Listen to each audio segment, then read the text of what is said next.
dust, it has ransomed me. His grace runs deep. While I was a slave to sin. Donc, nous continuons notre étude biblique. Nous continuons l'étude que nous avons commencée depuis un moment sur comprendre, n'est-ce pas, la réalité du prix à payer. Comprendre la réalité du prix à payer. Nous avons dit au début de cet enseignement que plusieurs personnes, lorsqu'ils découvrent la vie chrétienne et qu'ils comprennent que le salut est gratuit, que nous ne payons rien du tout, on arrive à un point de confusion où ils croient que la vie chrétienne sera une vie sans peine et sans aucun coup sur qui nous sommes. Certaines personnes sont même arrivées à croire que la vie sera rose, n'est-ce pas? Qu'il n'y aurait pas des raisons de s'inquiéter, tout ira bien, n'est-ce pas? Perpétuellement, à tout moment. S'il est vrai que dans les épreuves, Dieu nous donne la capacité de résister et qu'il nous donne la capacité, n'est-ce pas, d'être insulés, n'est-ce pas, de l'impact des épreuves, des temps difficiles, les épreuves arrivent quand même dans la vie des enfants de Dieu. Et nous ne parlons pas ici seulement des épreuves, mais il y aura un temps où nous aurons à payer un prix. Nous aurons à faire quelque chose, nous aurons à mettre quelque chose à l'autel. Le salut que nous avons reçu de Christ est un salut gratuit. Et la Bible dit que ce n'est pas par les œuvres afin que personne ne se glorifie. Éphésiens chapitre 2 à partir du verset 8. C'est par la foi. Mais nous avons aussi expliqué que la foi a deux faces. La foi a la face de croire et la foi a la face de démontrer. Hébreux 11 est en train de dire « Or la foi est une ferme assurance des choses qu'on espère. » C'est l'assurance des choses qu'on espère. Jusque-là, on est dans les spirituels. Jusqu'à-là, on ne voit pas, on ne touche à rien. Mais la Bible dit aussi qu'elle est la démonstration des choses qu'on ne voit pas. Si on parle de démontrer quelque chose qu'on ne voit pas, il s'agit de montrer ici sur la terre des choses qui ne sont pas visibles aux gens de la terre. La foi a donc ces deux faces. S'il est vrai que nous croyons en Christ et nous sommes imputés, n'est-ce pas, nous avons été imputés la justice de Dieu, n'est-ce pas? Cette justice nous a été imputée. S'il est vrai que le salut est gratuit, quand on a cru et qu'on a vraiment cru, n'est-ce pas, les actes qui suivent la foi en Dieu sont souvent des actes qui vont jusqu'au sacrifice. Parce que des fois, c'est ce qu'il faut. L'évangile que nous sommes en train de prêcher aujourd'hui librement est un évangile qui nous est parvenu, n'est-ce pas, en naviguant sur les sangs des martyrs. L'évangile a navigué sur le sang des martyrs. Il y a des gens qui ont fait couler leur sang pour que cet évangile nous parvienne jusqu'aujourd'hui. Si ces gens avaient dit non, nous n'aurions pas eu cet évangile. Je me souviens de ce texte de Paul, n'est-ce pas? Paul, l'apôtre de la foi, c'est lui-même qui a écrit les livres des Éphésiens et qui disait que, n'est-ce pas, que nous sommes sauvés par la foi et non pas par les œuvres. Et ce n'est pas par les œuvres afin que personne ne se glorifie. Quand Paul est en train de parler de son propre parcours, alors qu'il défend son propre ministère, il décrit les genres de choses par lesquelles il est passé. Il dit qu'il est allé au séjour de mort, qu'il a été lapidé, n'est-ce pas? Il a reçu 40 coups moins 1 plusieurs fois. Chez les Juifs, quand on te donnait 40 coups, ça veut dire qu'on ne te frapperait plus jamais dans ta vie. Tu as atteint le jubilé. C'est comme ça qu'on frappait toujours 40 moins 1. Et il a dit, lui, plusieurs fois, on l'a frappé 40 coups moins 1. Et il parle comme ça de toutes les choses par lesquelles il est passé. Paul, c'est celui qui est en train de dire dans Corinthiens, n'est-ce pas, qu'il tient assujetti son propre corps, n'est-ce pas, afin de ne pas être rejeté après lui-même avoir parlé à d'autres personnes. C'est ce Paul qui est en train de parler de cette façon, l'apôtre de la foi. Paul a payé un prix. Et lui-même, quand il est en train d'exhorter Timothée, il est en train de lui dire de marcher, de se comporter comme un soldat de Jésus-Christ. Quand il est en train de nous exhorter, il nous demande, n'est-ce pas, de nous comporter comme des athlètes, des personnes qui se préparent, des personnes qui payent un prix pour remporter le prix.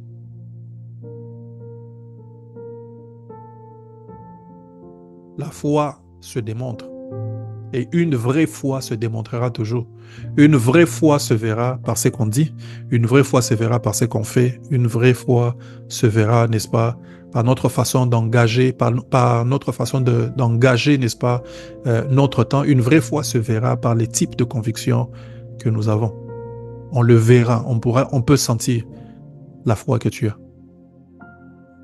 Nous avons donc expliqué que il est donc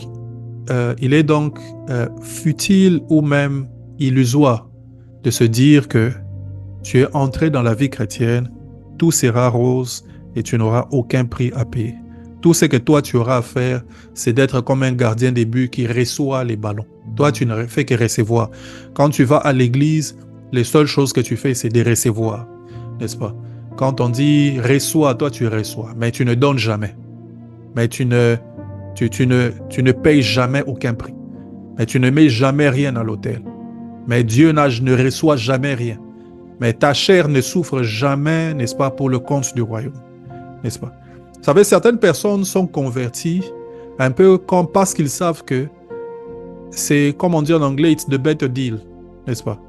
Quelqu'un a dit, de toutes les façons, ça vaut la peine de se convertir. Parce que si c'est faux, si la foi chrétienne n'est pas vraie, tu auras quand même vécu une bonne vie, n'est-ce pas? Tu auras été bien avec les gens, ainsi de suite. Et tu n'auras rien perdu. Mais si c'est vrai, tu iras au ciel et tu gagneras beaucoup. Certaines personnes utilisent la foi comme un contrat de sécurité, un contrat d'assurance.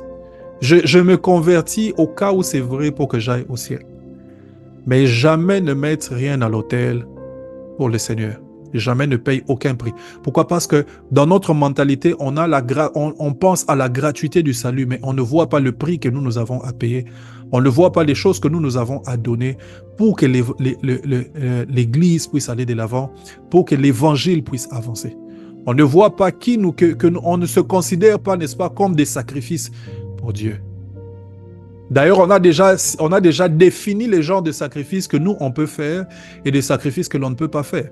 Il y a certaines personnes qui disent, moi, je ferai des sacrifices, mais les sacrifices que je peux faire, ça s'arrête à l'argent que je donne pour les offrandes. Si Dieu lui demande, n'est-ce pas, d'arrêter tout et d'aller prêcher l'évangile dans un pays, n'est-ce pas, où tu ne seras probablement pas dans les mêmes types d'aisance, la personne ne croira pas. Si Dieu lui dit aujourd'hui, c'est vrai, tu es intelligent, tu es intelligente, tu peux faire, n'est-ce pas, telle chose, mais je t'appelle à aller, n'est-ce pas, chanter pour moi, ou je ne sais pas moi, faire telle ou telle autre chose, n'est-ce pas, qui n'est pas, c'est les genres de choses auxquelles tu as, des genres de choses qui est ton ambition. Quelle réaction nous aurons? Certaines on vient juste pour recevoir, on n'est pas prêt à donner. On n'est pas prêt à payer le prix. On paye le prix, mais on paye le prix jusque quelque part. On ne pense même pas au prix ultime. Je me souviendrai toujours, j'étais en 5e des humanités. 5e des humanités, c'est la deuxième année avant c'est l'année avant l'année du bac où on obtient l'examen d'État ou le baccalauréat. J'étais en 5e année au Congo, 5e je pense. On se retrouvait à la récréation avec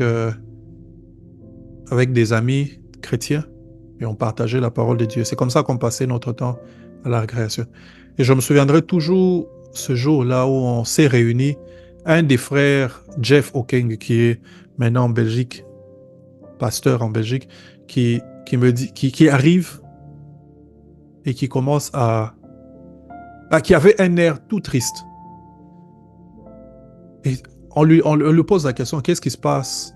On lui permet, n'est-ce pas, de nous partager ce qu'il a sur le cœur. Et dit, le soir, pendant que j'étais en train de prier, je me suis rendu compte à quel point nous aurons à payer un grand prix pour l'évangile. Ça m'a rendu très triste parce que je me rends compte à quel point il y a beaucoup de choses que je serais peut-être obligé de mettre de côté. Quelque chose dans ce sens-là. Ce qu'il était en train de dire, c'est qu'il était en train de réaliser le prix qu'il aurait à payer pour le royaume. Les apôtres viennent vers Jésus et leur disent, nous avons tout laissé pour toi. Nous avons tout laissé. Et Jésus dit, il n'y a personne qui ayant laissé, n'aura ces choses, n'est-ce pas, ici sur la terre, mais aussi la vie éternelle. Mais ça a commencé par nous avons tout laissé. Nous avons tout laissé. Quand Jésus était en train d'appeler les disciples, souvenez-vous, la plupart des disciples que Jésus appelait, les appelait pendant qu'ils étaient en train de faire quelque chose. Pierre et Jean étaient en train de pécher. N'est-ce pas? D'autres étaient collecteurs d'impôts. Ils étaient dans leurs occupations. Ils étaient occupés. Ce n'étaient pas des gens qui n'avaient rien à faire. Suivre Jésus voulait donc dire qu'ils devaient abandonner certaines choses. Et des fois mettre certaines choses en péril. Donner l'impression qu'ils avaient perdu la tête. Parce qu'ils devaient suivre Jésus. Donc cet évangile où on pense que nous n'avons rien à perdre, nous n'avons rien à donner, nous avons tout à recevoir, est un évangile tronqué, c'est un évangile prêché à moitié. Non. Le salut est gratuit. Le socle, n'est-ce pas, de notre relation avec Dieu, c'est gratuit. Il te faut juste la foi. Une fois que tu as eu la foi, une vraie foi se démontrera par les genres de choses que tu es prêt à laisser à cause de ces saluts, à cause, n'est-ce pas, de ton attachement à Dieu. Une vraie foi se verra par le genre de choses que tu es prêt à, le genre de prix que tu es prêt à payer à cause du grand prix qu'il y a à gagner. Si tu vois le prix à gagner, alors tu mépriseras le prix à payer. Si tu vois ce que Dieu te promet, si tu vois la vie éternelle pour ce qu'elle est, si tu vois la promesse, n'est-ce pas, d'être avec Christ, de le plaire, n'est-ce pas, et de savoir que tu auras un héritage ou une récompense éternelle, alors le prix à payer ici sur la terre n'est rien du tout. N'est rien du tout. Il y a un prix à payer. Il y a un prix à payer. Nous avons expliqué la dernière fois, n'est-ce pas, pourquoi est-ce que nous payons les prix. Pourquoi nous payons des prix? Quelles sont les raisons qui nous amènent à accepter de payer le prix? Nous avons dit parce que Christ a payé le prix pour nous. Il a donné sa vie afin que nous puissions avoir la vie de Dieu.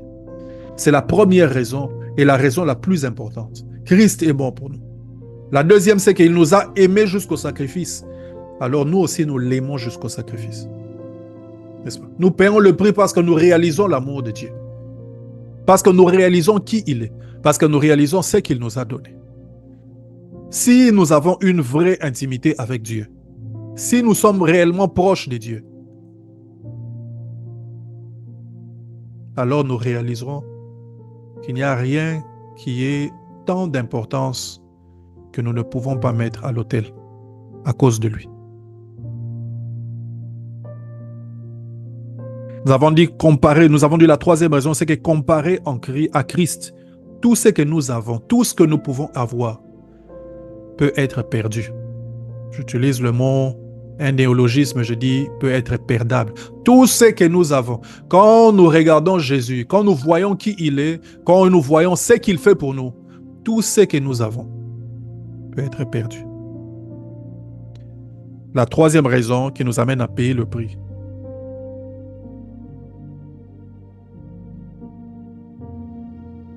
c'est que celui pour qui nous payons, la quatrième, excusez-moi, c'est que celui pour qui nous payons le prix peut nous le rendre. Celui pour qui nous payons le prix peut nous le rendre.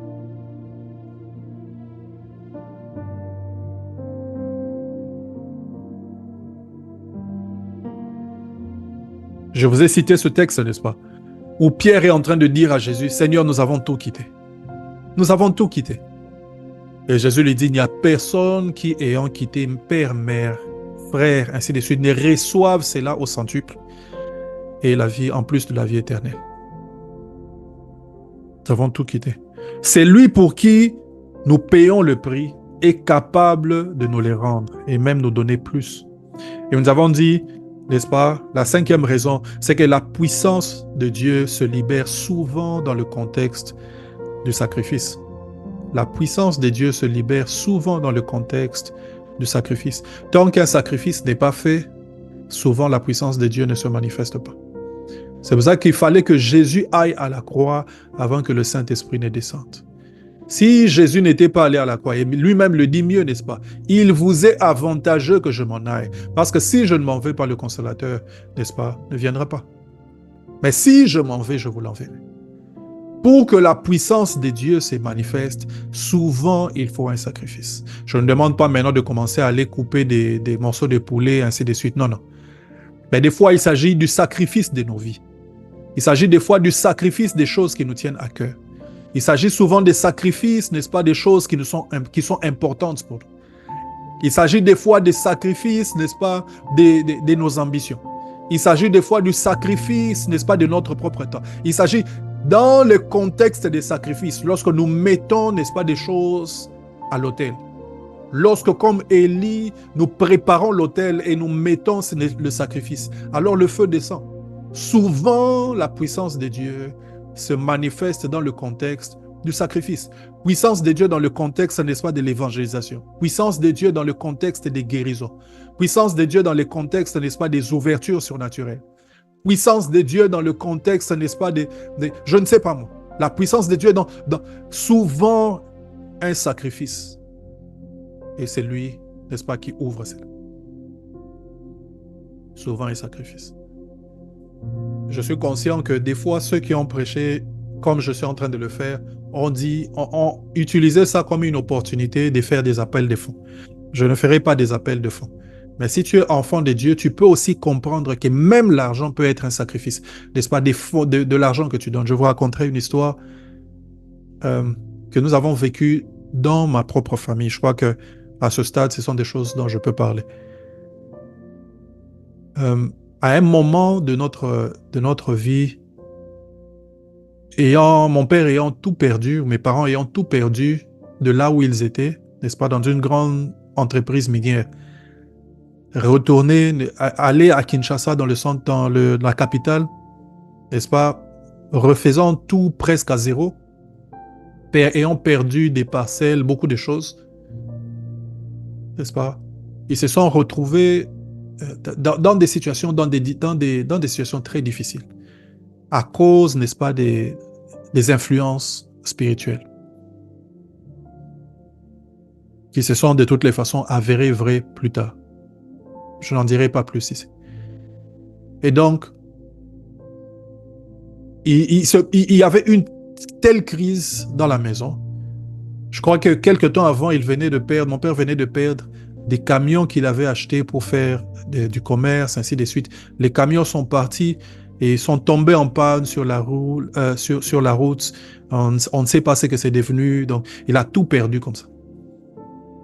Il se retrouve donc en train de refaire les choses à zéro. Il y a eu, par la grâce de Dieu, une percée le jour où ma mère est tombée sur, je crois que c'est ma mère ou mon père, qui est tombé sur un groupe de prière de l'église Bethel. Je pense que c'était dans les années 90 ou dans les années 80. Je ne sais plus trop. Il tombe sur ce groupe de prière à Kinshasa, dans un coin à Bandal.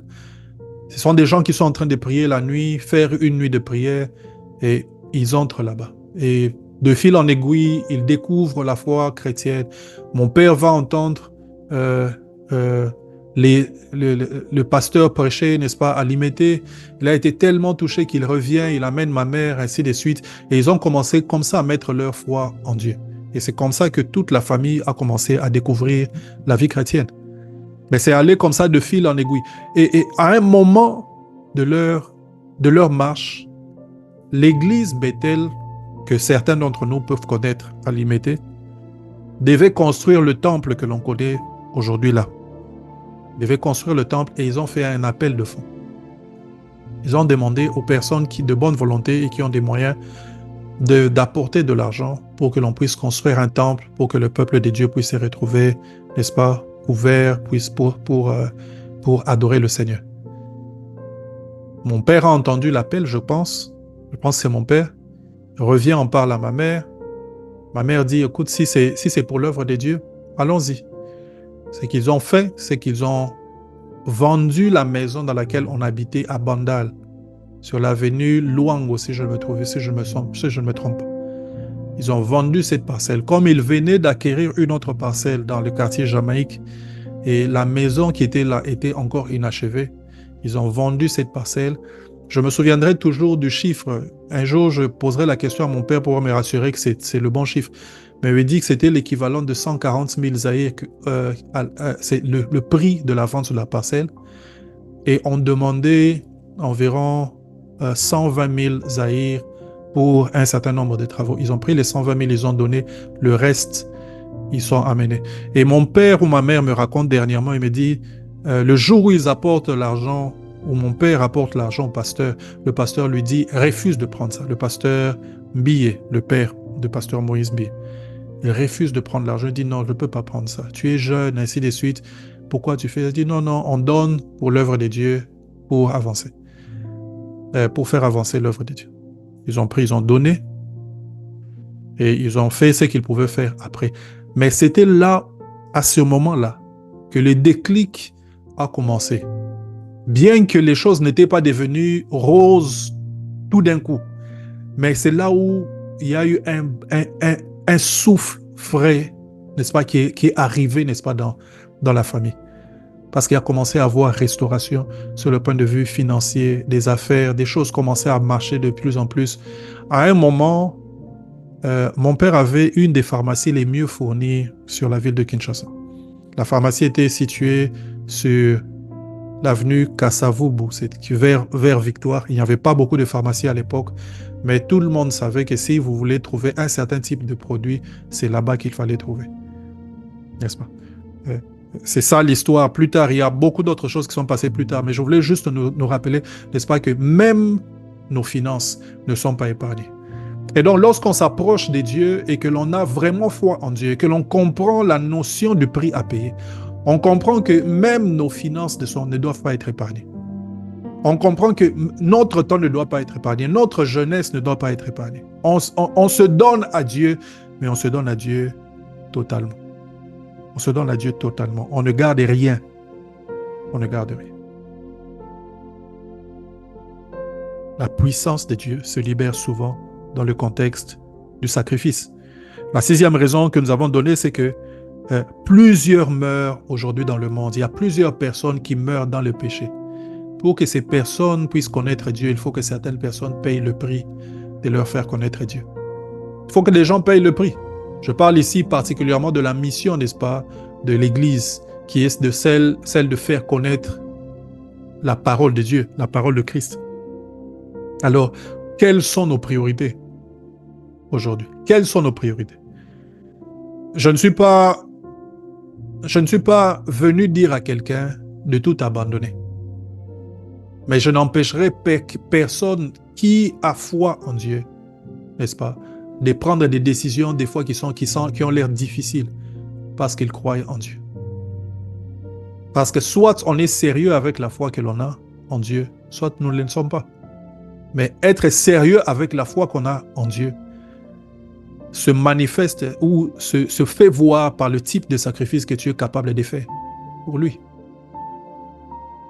Les types de sacrifices que tu es capable de faire, les choses que tu es capable de laisser passer pour que l'œuvre de Dieu avance.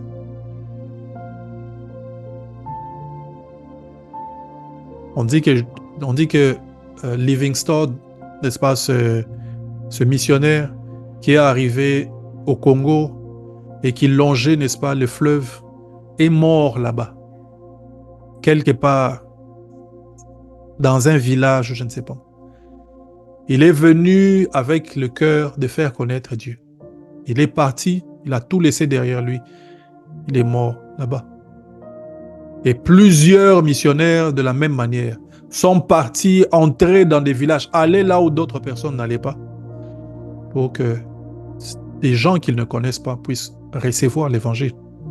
Il n'y a que nous, dans cette génération ici, qui pensons que nous devons rester dans notre confort quelque part, alors que d'autres personnes meurent. Gloire à Dieu pour les vaillants qui osent aller, n'est-ce pas, dans la fenêtre 40-10, n'est-ce pas, dans la fenêtre, n'est-ce pas, où il y a la plus grande concentration des pays musulmans. Il y a des gens qui y vont. Ils y vont de plusieurs manières, mais avec l'intention de faire connaître l'évangile. Gloire à Dieu pour les gens qui sont entrés en URSS au moment où c'était interdit, mais ils sont allés là-bas. Ils ont prêché l'évangile, ils ont fait connaître Dieu. Gloire à Dieu pour ces gens. Gloire à Dieu pour des gens qui sont allés en Chine lorsque c'était difficile, lorsque c'était interdit, lorsqu'ils savaient que leur vie pouvait être prise à un moment ou à un autre. Ils sont allés avec la mentalité de, n'est-ce pas, des 3 amis de Daniel. Nous savons que notre Dieu peut nous délivrer. Mais même s'il ne le fait pas, nous n'allons pas nous prosterner. Nous savons que Dieu peut nous délivrer. Je vais dans ce pays, je sais que Dieu peut me délivrer. Mais même s'il ne le fait pas, je vais au ciel, je vais le rencontrer. On connaîtra notre sérieux par le type de prix que nous serons prêts à payer pour Dieu. Et la 7e chose, la 7e raison que j'ai donnée pour payer le prix, la 7e raison pour laquelle nous payons les prix, c'est que souvent la meilleure version de nous-mêmes se libère quand nous sacrifions dans le contexte du sacrifice. Tu peux être un homme ou une femme intelligente si tu ne travailles pas, si tu n'étudies pas, si tu ne lis pas, si tu ne te cultives pas, si tu n'essayes pas d'exercer ton cerveau, eh bien cette intelligence-là s'arrêtera quelque part. Tu peux avoir le potentiel d'être le prochain Michael Jordan. Mais si tu ne vas pas t'entraîner, si tu ne vas pas faire les mêmes types d'entraînement que Michael Jordan a fait, ou peut-être même plus, tu n'y arriveras pas. On parle de quelqu'un comme Kobe Bryant, n'est-ce pas?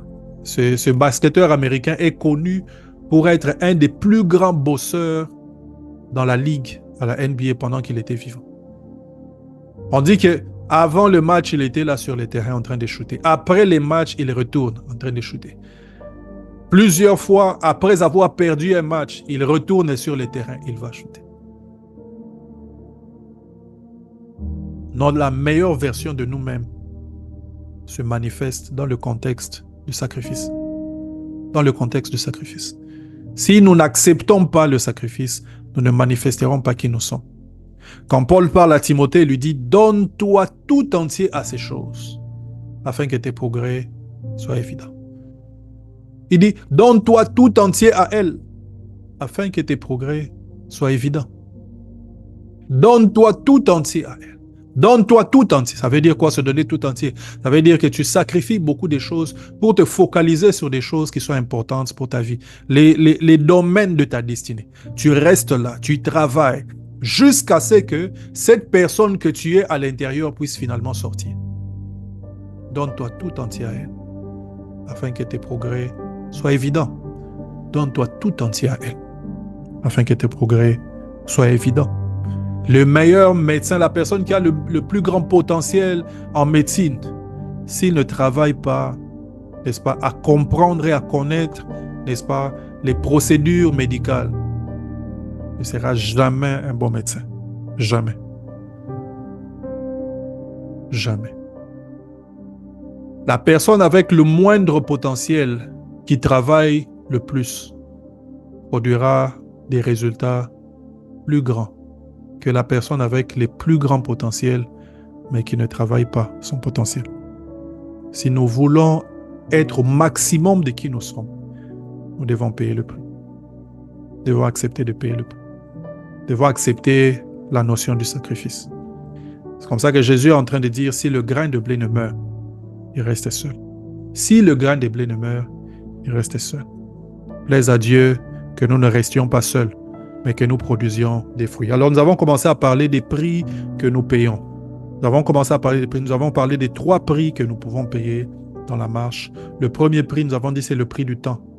Le temps, c'est la matière première que Dieu donne à tout le monde. C'est la matière première. Et tout ce que nous faisons dans la vie, nous l'échangeons avec notre temps. Il n'y a rien que nous faisons que nous n'échangeons pas avec notre temps. S'il est vrai que tu donnes de l'argent pour quelque chose, cet argent-là est venu parce que quelqu'un a échangé le temps avec cet argent-là. La personne qui est allée travailler, n'est-ce pas, a échangé le temps. avec cela. Tu échanges ton temps pour avoir la connaissance. Tu échanges ton temps. Le temps, c'est la première, n'est-ce pas, matière première que Dieu nous donne. Et c'est ça que nous avons, n'est-ce pas, que nous devons maximiser pour devenir ou avoir ce que nous devons être. C'est la première chose que nous devons payer, n'est-ce pas, pour obtenir ou devenir ce que nous devons être. Que ce soit dans le royaume ou dans le séculier, le temps, c'est la première ressource que nous mettons à l'autel pour devenir et obtenir ce que nous devons devenir ou obtenir, le temps. Le deuxième prix que nous avons à payer, c'est le prix de la connaissance. C'est le prix de la connaissance. Nous avons expliqué qu'il y a 3 types de connaissances, n'est-ce pas? Il y a 3 types de connaissances. Il y a une connaissance innée, qui est une connaissance, comment on dit? Il y a une connaissance innée, il y a une connaissance intellectuelle et il y a une connaissance spirituelle, n'est-ce pas? La connaissance innée, c'est celle que tout le monde naît avec, n'est-ce pas? C'est le domaine des... c'est le domaine des comment on dit, qu'on appelle, comment ça, le mot est en train de m'échapper. Voilà. C'est un peu comme quand un enfant est en train de naître, par exemple, et que on le met au sein. L'enfant ne commence pas à prendre le sein, par exemple, avec le nez. Pourquoi? Parce qu'il y a une connaissance que Dieu a mise dans l'enfant qui l'amène à savoir que pour manger, on ne mange pas avec le nez, on mange avec la bouche. N'est-ce pas? Ces types de connaissances, n'est-ce pas, c'est l'apanage de Dieu, c'est quelque chose que Dieu a mis dans la vie de tout le monde, n'est-ce pas? Mais il y a un deuxième type de connaissance, c'est la connaissance intellectuelle, n'est-ce pas? Cette connaissance est à la fois l'accumulation des informations, mais c'est aussi l'expérience que nous avons dans la vie, n'est-ce pas? L'accumulation des informations et l'expérience que nous avons dans la vie. Et le troisième type de connaissance, c'est la connaissance spirituelle, n'est-ce pas? Qui est traduit dans les Écritures du mot épignosis. Une connaissance qui va au-delà, n'est-ce pas, de la connaissance humaine. Épignosis, c'est la connaissance de Dieu qu'il nous prête dans ces circonstances données, n'est-ce pas? Ou selon son bon vouloir. Une connaissance surnaturelle. Il y a ces 3 types de connaissances, n'est-ce pas? Pour le premier type de connaissance, nous naissons avec. Mais pour les 2 autres types de connaissances, on paye le prix. On paye le prix. Pour obtenir des informations, nous devons payer le prix. Pour obtenir des informations, nous devons poser des questions. Pour obtenir des informations, nous devons ouvrir un livre. Pour obtenir des informations, nous devons écouter quelqu'un d'autre parler. Pour obtenir des informations, nous devons nous humilier devant un mentor. Pour obtenir des informations. Le troisième type de connaissance aussi. Pour obtenir ces informations, nous devons nous humilier devant Dieu. Et nous devons accepter que le Saint-Esprit nous guide, qu'il nous donne et illumine l'esprit, notre esprit, pour que nous connaissions les choses élevées, n'est-ce pas? Qui vont au-delà de la simple connaissance matérielle ou humaine. Toutes ces connaissances requièrent un prix à payer. Et le troisième prix dont nous avons parlé la dernière fois, c'est le prix de l'onction. C'est le prix de l'onction. L'onction, c'est une forme d'approbation ou une permission que Dieu donne à quelqu'un. L'onction, ce n'est pas seulement la puissance de Dieu, mais c'est une couronne. C'est une permission que Dieu donne à quelqu'un. Et bien, pour obtenir cette permission, il y a des fois un prix qu'il faut payer. S'il est vrai que Dieu, des fois, donne l'onction, n'est-ce pas, aux gens, selon son bon vouloir, n'est-ce pas? Il y a certaines dimensions de l'onction qui ne s'obtiennent pas gratuitement. Je vous ai donné un exemple la première fois, lorsque le premier jour où nous avons commencé cet enseignement. C'est que la Bible est en train de dire que Dieu résiste aux orgueilleux et il fait grâce aux humbles. S'il est vrai que tout enfant de Dieu doit être humble, nous savons par la pratique qu'il y a des enfants de Dieu qui ne sont pas humbles, qui sont orgueilleux. S'il est vrai maintenant que Dieu résiste aux orgueilleux, Dieu peut avoir fait une promesse sur la vie d'une personne, mais cette personne est orgueilleuse. Il faut que cette personne quitte cette position, n'est-ce pas, d'orgueilleux, pour que les choses que Dieu a prévues pour lui viennent. Dans le domaine de l'onction, il y a aussi certaines choses comme ça. Il y a des fois des choses que Dieu ne donne pas jusqu'à ce que certaines autres choses soient mises en place dans nos vies. Des fois, c'est une connaissance qui doit être mise en place. Des fois, c'est un certain degré de maturité qui doit passer. Des fois, tu dois être passé par certaines épreuves pour maîtriser certaines choses. Mais quand ces choses sont mises en place, alors l'onction vient. Parce que désormais, tu as ce qu'il te faut pour gérer le type d'onction qu'il est en train de mettre sur ta vie. Il ne peut pas te donner ça avant. S'il te donne avant, c'est un problème. S'il te donne ça avant, ça sera un gâchis. S'il te donne ça avant, tu vas faire des dégâts. Alors, il les retient. Il attend que certaines choses soient mises en place. Eh bien, ces choses, mettre ces autres choses en place, c'est ça le prix que tu payes des fois pour l'onction. Des fois, c'est la connaissance. Des fois, c'est la patience. Des fois, ce sont les jeûnes et les prières. Des fois, c'est la croissance. Des fois, c'est le brisement. Des fois, c'est l'humilité. Il y a autant de choses qui peuvent être là, comme un prix à payer pour que l'onction, un certain degré de l'onction soit libéré dans ta vie. Dieu peut avoir prévu ça dans ta vie, mais il ne te le donne pas. L'onction a des dimensions. Et plusieurs dimensions de l'onction ont des interdits, ont des exigences, et ces exigences, ce sont des prix à payer. Parlons du 4e prix ce soir. Le 4e prix que nous aurons à payer, n'est-ce pas? C'est le prix de l'intercession. C'est le prix de l'intercession. Parmi les prix importants des enfants de Dieu qu'il y a à payer, il y a le prix de l'intercession. Il s'agit ici, n'est-ce pas, du prix que nous payons pour sauver d'autres personnes. Il s'agit du prix que nous payons pour être à la brèche afin que certaines choses n'arrivent pas dans la vie de certaines autres personnes. Il s'agit ici de devenir un intermédiaire, n'est-ce pas? Un interprète et un enseignant, n'est-ce pas? Afin que certaines personnes soient guidées, que ces personnes puissent être dans l'environnement qui les permette, n'est-ce pas, d'éclore et de ne pas être victimes de l'ennemi, d'empêcher le malheur de les atteindre. Eh bien, des fois, il faut que nous soyons les intercesseurs pour que d'autres personnes puissent jouir de ce que Dieu veut dans leur vie.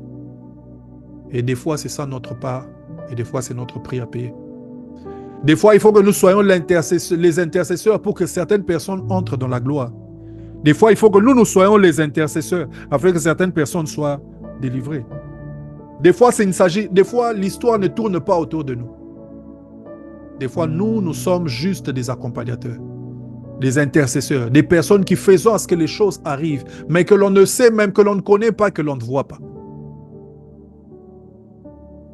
Le prix de l'intercession. Le prix de l'intercession nous demande, n'est-ce pas, d'être de ceux qui prions pour les autres, afin que leur destinée puisse éclore. Nous payons ce prix afin que la volonté de Dieu soit accomplie ici sur la terre, dans la vie des autres personnes. Et certaines personnes doivent payer ce prix. Certaines personnes doivent payer le prix. L'intercesseur devient un intermédiaire et il devient aussi un bouclier. Et là où certaines choses pouvaient atteindre certaines autres personnes, ces choses commencent à venir vers eux. Souvenez-vous de Élisée. Élisée qui se trouve à Dothan. Il n'est pas la cible, n'est-ce pas, de la bataille.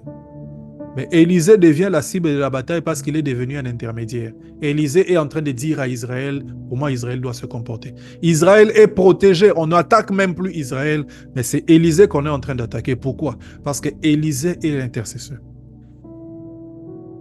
Nous devons payer le prix de l'intercession. Le prix de l'intercession pour nos familles, le prix de l'intercession pour le ministère, le prix de l'intercession pour le monde dans lequel on vit, le prix de l'intercession pour les villes dans lesquelles nous sommes.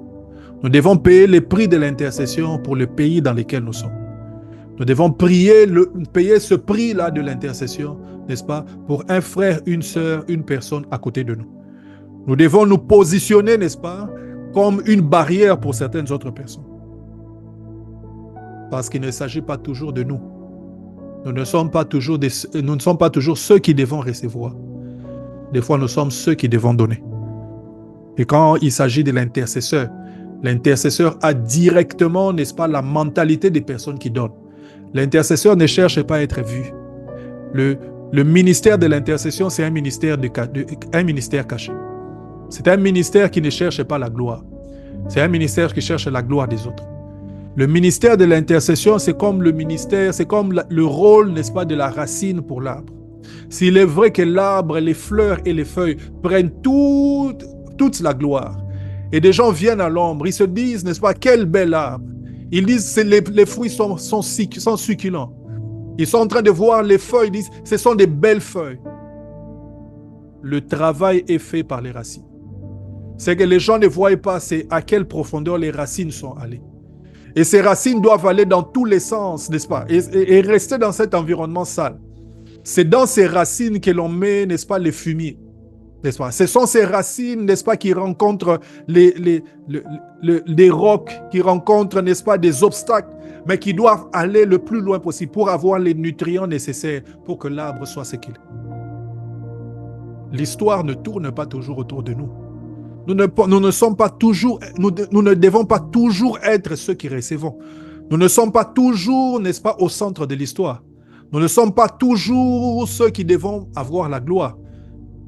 Nous sommes des fois des personnes qui devons faire en sorte que les choses arrivent.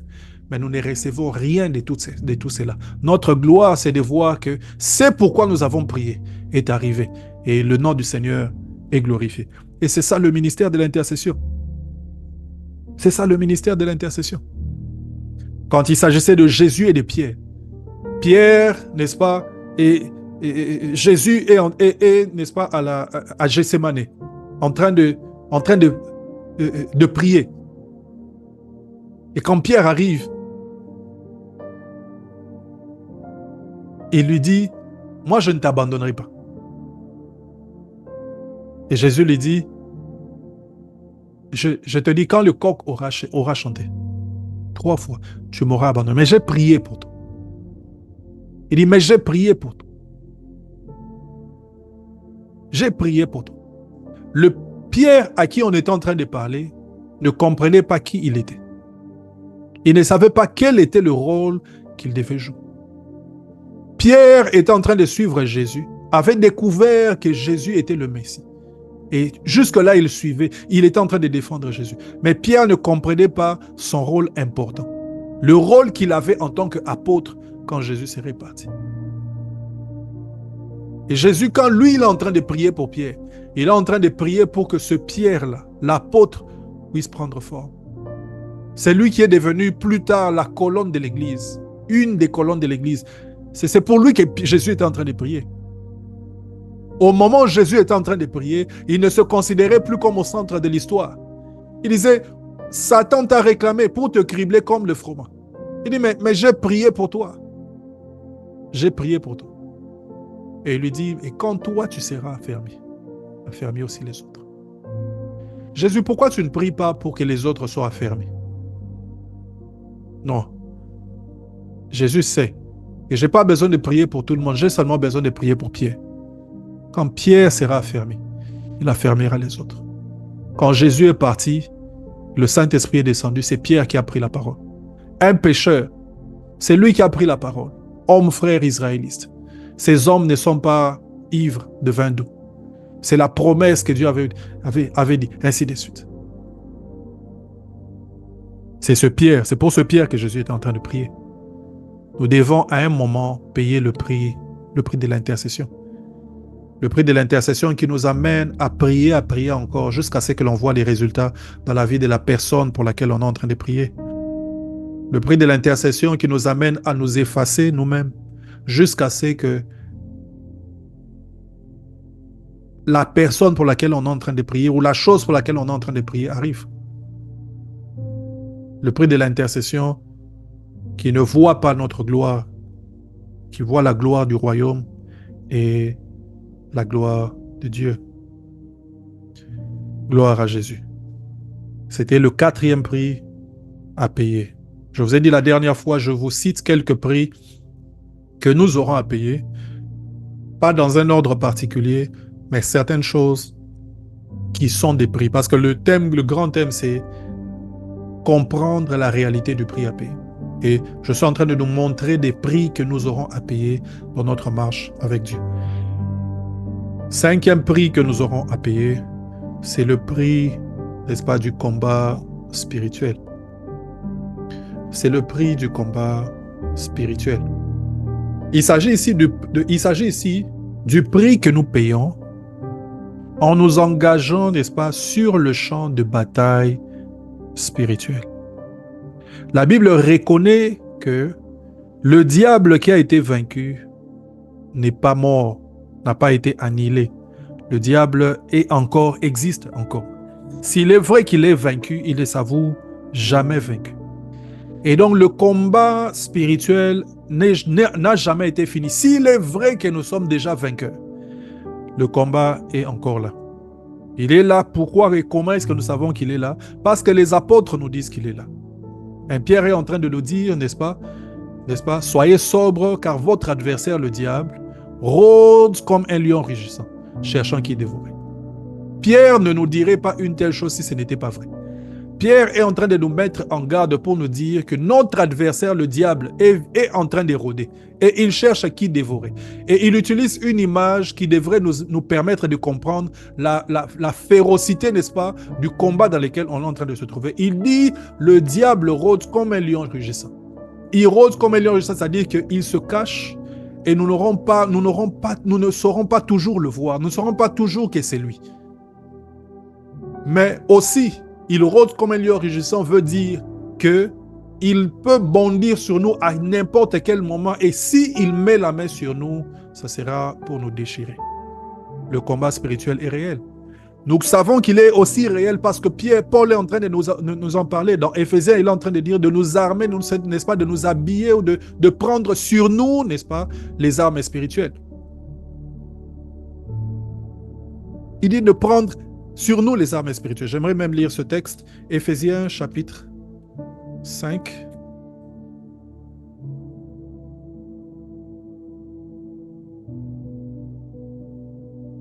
Paul parle de ces choses. Et quand il en parle parce que c'est une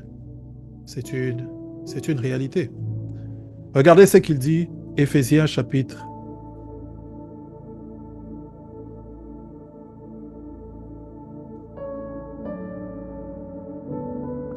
6. Revêtez-vous de toutes les armes de Dieu, afin de tenir ferme contre quoi? Contre les ruses du diable. Il dit, revêtez-vous des armes de Dieu, afin de tenir ferme contre les ruses du diable. Paul, en parlant ainsi, reconnaît, n'est-ce pas, que le diable continue à agir. Il continue à agir. Et comment est-ce qu'on va les vaincre? C'est en nous revêtant de toutes ces armes. Vous pouvez lire vous-même, n'est-ce pas, Éphésiens 6, à partir du verset 11 et plus bas. Au verset 18, la Bible dit « Faites en tout temps par l'Esprit toute forme de prière et de supplication, veillez à cela avec une entière persévérance, priez pour tous les saints, priez pour moi, ainsi de suite. » Nous savons que le combat existe parce que les apôtres nous en parlent. Quand Paul est en train encore de parler, je crois que c'est dans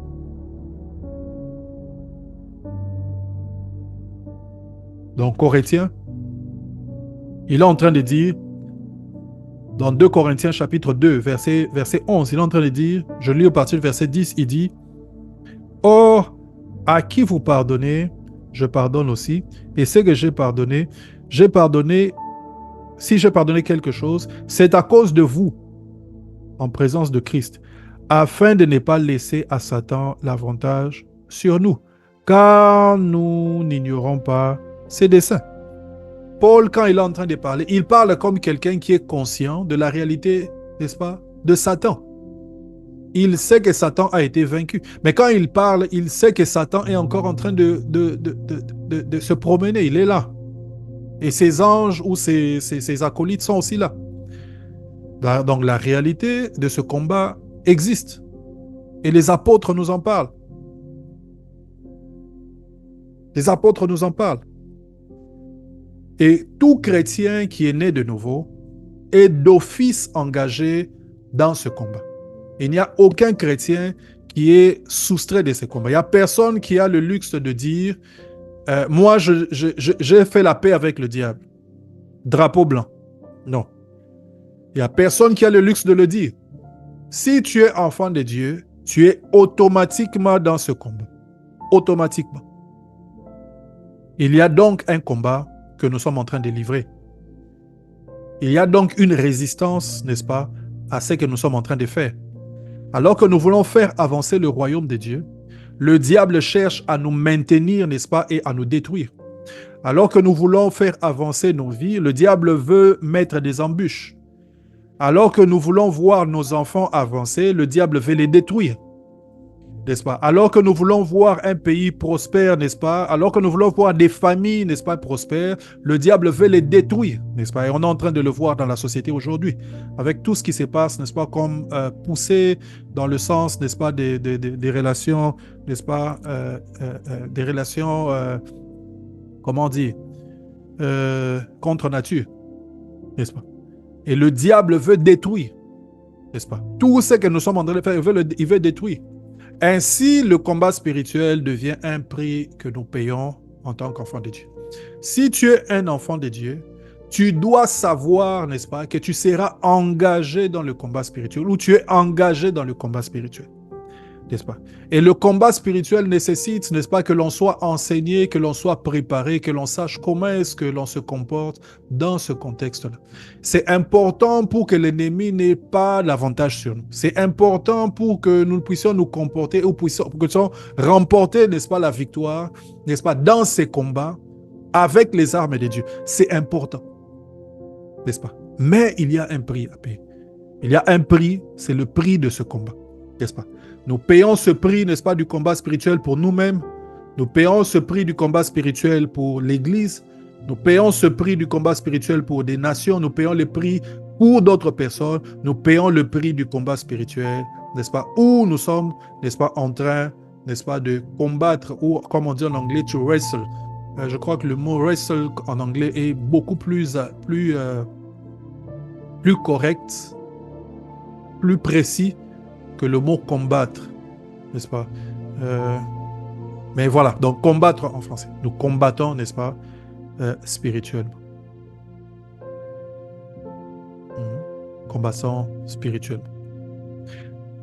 Voilà, ça c'était le prix du combat spirituel que tout chrétien a aussi à mener. Et nous allons finir avec le sixième prix. Sixième prix, le prix du combat social.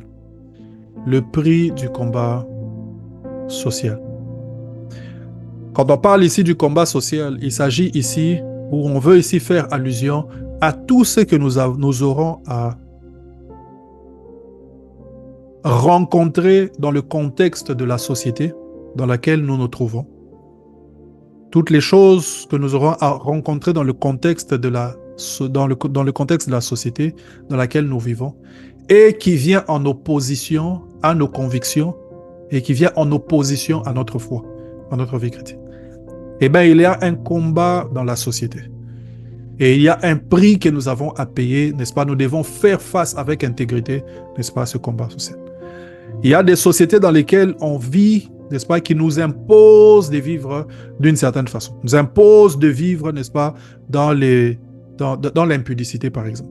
Qui nous imposent d'accepter, n'est-ce pas, des relations contre nature que la parole de Dieu est en train de défendre.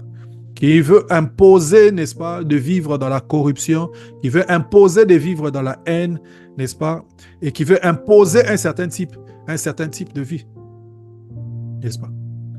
Il y a des sociétés dans lesquelles des lois ont été éditées de façon, n'est-ce pas, à imposer, n'est-ce pas, un certain style qui est contre nature. Un peu comme au temps de Daniel, où on est en train d'éditer une loi où on dit, n'est-ce pas, que tout le monde à une certaine heure devront se prosterner devant la statue du roi. Et bien, dans les sociétés dans lesquelles nous nous trouvons, il y a aussi des lois qui sont émises, n'est-ce pas, de façon tacite ou qui sont émises de façon explicite, n'est-ce pas? Et ces lois viennent à devenir, n'est-ce pas, une épine pour les enfants de Dieu. Et ça devient un combat et ça devient un prix que nous devons payer. C'est un combat dans la société, n'est-ce pas? Et nous devons payer le prix, n'est-ce pas, de faire face à ce combat, n'est-ce pas, en tant qu'enfants de Dieu. Plusieurs personnes, en faisant face à ce prix, ont perdu des avantages. Certaines personnes, n'est-ce pas, ont été mises en prison. Certaines personnes ont été chassées des pays dans lesquels ils vivaient.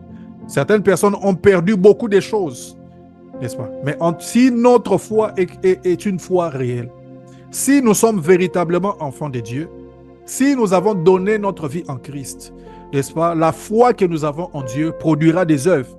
Et les œuvres que nous avons, ce sera le prix que nous allons payer le prix, n'est-ce pas, devant ces pressions sociales, devant ces combats, n'est-ce pas, dans la société.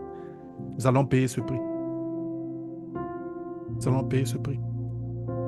Je me souviendrai toujours, il n'y a pas très longtemps, n'est-ce pas, 2-3 ans. Pas très longtemps, 2-3 ans. On émet une loi dans le monde entier. Il faut se faire vacciner, avoir le vaccin, n'est-ce pas, contre le Covid-19 pour aller acheter, pour voyager, pour faire telle ou telle autre chose. Moi et Benita, nous avons refusé de le faire.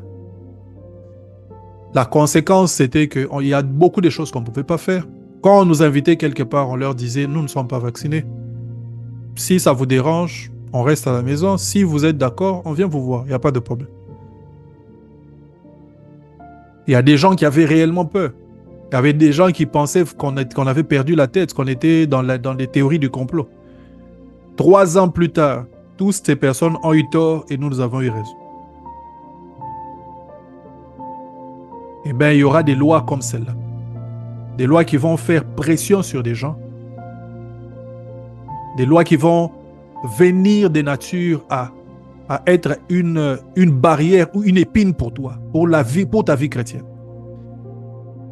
Il y aura des us et des coutumes que des gens accepteront, n'est-ce pas, qui seront une persécution pour toi. Quand on parle de Lot, la Bible est en train de parler de Lot en disant Lot, ce juste, n'est-ce pas, qui était constamment tourmenté par les choses qu'il voyait et entendait. Donc Lot, là où il se trouvait, à Sodome et Gomorrhe, il voyait tellement de mauvaises choses qu'il était tourmenté par des choses qu'il était en train de voir. Allez-vous imaginer, n'est-ce pas, allez-y imaginer, n'est-ce pas, les genres de choses qui s'est passé à Sodome et à Gomorrhe. Il était tourmenté par ce qu'il voyait et qu'il était en train d'entendre. On arrivera dans des sociétés, dans la société à un moment où des choses qui sont faites et qui tourmentent notre foi. Tourmentent notre foi. Il y aura là. C'est comme ça que Paul est en train de parler. Quand Paul parle, il dit, dans les derniers temps, il y aura des temps difficiles. Paul dit, il y aura des temps difficiles. Il y aura des temps difficiles. Ce sont des vrais chrétiens dans les temps difficiles qui agiront en ligne avec leur foi. Il y aura des temps difficiles, mais les vrais chrétiens resteront d'aplomb avec la parole de Dieu. La parole de Dieu a dit ceci. Je ne fléchirai pas. Nous payerons le prix du combat dans la société ou le prix du combat social. Nous payerons ce prix. Il y aura des temps difficiles. La Bible dit que Lot était tourmenté par des choses qu'il voyait et les choses qu'il entendait. Je veux finir par ici. Quand je suis arrivé en Allemagne en 2012 ou 2013, je venais d'Afrique du Sud, je suis passé par le Congo et puis je suis venu en Allemagne pour mes études. Je suis arrivé dans cette université et je rencontre tous ces jeunes gens. Il y a 2 choses qui m'ont frappé, mais de façon négative. Et j'étais complètement choqué. La première chose, c'était à voir combien beaucoup de ces jeunes gens étaient adonnés à l'alcool et à la cigarette et toute autre chose, je ne sais pas. La première chose qui m'avait étonné, des jeunes gens, 23, 21 ans, 25 ans maximum, qui aimaient aller pour s'enivrer, mais des gens qui réfléchissaient bien, très intelligents, mais ils aimaient aller s'enivrer, ils aimaient à fumer, à toute forme d'excès. C'est la première chose. La deuxième chose, c'était, j'étais choqué à quel point les langages étaient sales. Des, comment dire en anglais, curse words à tout bout de champ, n'est-ce pas? Des phrases, je n'avais jamais entendu des gens parler avec autant d'insanité dans la bouche, librement, n'est-ce pas? Comme ça. Je n'avais jamais vu ça. Même là où j'étais allé en Afrique du Sud, où il y avait des fois ce genre de personnes, mais je n'avais jamais été dans un environnement où des jeunes gens, facilement, dans une phrase, ils alignent comme ça des insanités. Facilement. J'étais tourmenté par ça. J'étais tourmenté. Eh bien, nous serons dans une société qui nous tourmentera. En tant que chrétiens, nous devrons payer le prix d'être dans cette société-là et de rester fidèles à Dieu. De ne pas modifier nos convictions à cause de ça. Nous devrons payer le prix de faire front, n'est-ce pas, d'affronter tous ceux qui disent et pensent différemment que nous. Tous ceux qui sont dans l'athéisme, tous ceux qui sont dans toute forme de croyance, nous devrons être en face de leur dire, moi je suis chrétien. Nous devrons être prêts à dire, je crois en Dieu, et ne pas en avoir honte. Nous devons être prêts à défendre notre foi, sinon on sera bientôt considérés comme des extrémistes dans une société qui est déjà en train de nous discriminer. Le prix du combat social est un prix attaché à la vie du chrétien. Nous allons prier. Tu vas élever la voix, tu vas dire à Dieu, Seigneur, aide-moi à payer le prix. Aide-moi à payer ce prix. Aide-moi à ne pas l'éviter, mais à véritablement le payer. Élève la voix, prie le Seigneur. Dis à Dieu, aide-moi. Prions.